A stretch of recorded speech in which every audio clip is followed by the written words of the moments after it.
wabarakatuh. Om Swastiastu, Salam, Namo Buddhaya, Salam Kebajikan. Perkenalkan, nama saya Rahman dengan NIM A50125200063, kelas D, Prodi Bimbingan Konseling, Fakultas Keguruan dan Ilmu Pendidikan, Universitas Tadulako. Pada kesempatan kali ini, saya akan mempresentasikan materi mengenai landasan filosofis.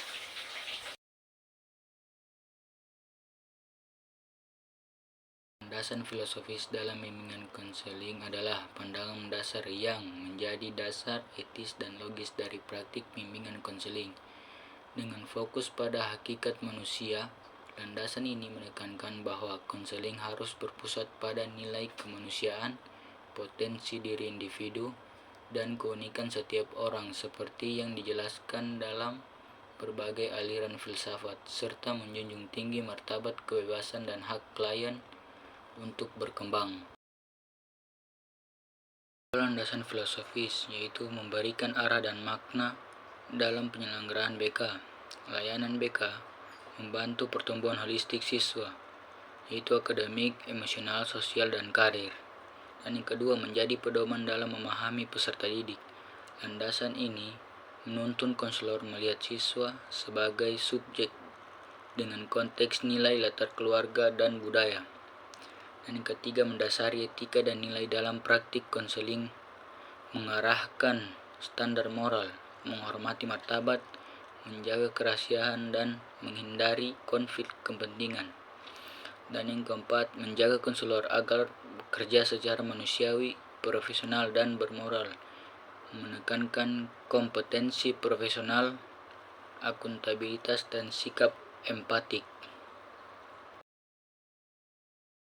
Pandangan filosofis tentang manusia. Manusia itu makhluk unik. Setiap siswa memiliki kombinasi bakat, pengalaman, nilai, dan kebutuhan yang berbeda-beda, sehingga intervensi harus individual. Yang kedua, memiliki potensi untuk berkembang. Keyakinan bahwa perubahan dan perkembangan selalu mungkin bila diberikan dukungan yang tepat. Yang ketiga, dapat belajar dari pengalaman. Pengalaman positif atau negatif dipandang sebagai sumber belajar. Dan yang keempat, memiliki kebebasan dan tanggung jawab. Siswa diberi ruang memilih, namun juga perlu dibimbing memikul konsekuensi pilihan tersebut. Dan yang kelima, memiliki tujuan hidup. BK membantu siswa menyadari dan merumuskan tujuan jangka pendek dan panjang yang bermakna. Prinsip-prinsip dalam landasan filosofis bimbingan konseling. Yang pertama, setiap individu berharga dan layak dihargai. Perlakukan tanpa diskriminasi, menghargai martabat. Yang kedua, individu memiliki hak untuk berkembang, akses layanan, kesempatan belajar, dan dukungan untuk pengembangan potensi. Yang ketiga, konselor harus menghormati perbedaan individual, differences. Adaptasi intervensi berdasarkan karakteristik pribadi, gaya belajar, nilai, kondisi, dan keluarga. Yang keempat, kemandirian merupakan tujuan utama BK. Tujuan akhir adalah memberdayakan siswa agar dapat membuat keputusan sendiri dan bertanggung jawab. Materi selanjutnya yaitu implikasi dalam praktik konseling. Yang pertama, konselor membantu tanpa menghakimi. Gunakan bahasa non-evaluatif. Fokus pada fakta dan perasaan siswa, bukan label. Yang kedua, layanan dilakukan berdasarkan empati, kepercayaan, dan penghargaan, membangun relasi aman, pendengar aktif, refleksi perasaan, dan validasi pengalaman siswa. Dan yang ketiga, peserta didik diarahkan untuk membuat keputusan yang mandiri dan bertanggung jawab. Contoh penerapan dalam bimbingan konseling itu yaitu, yang pertama, konselor tidak memaksakan pendapatnya kepada peserta didik.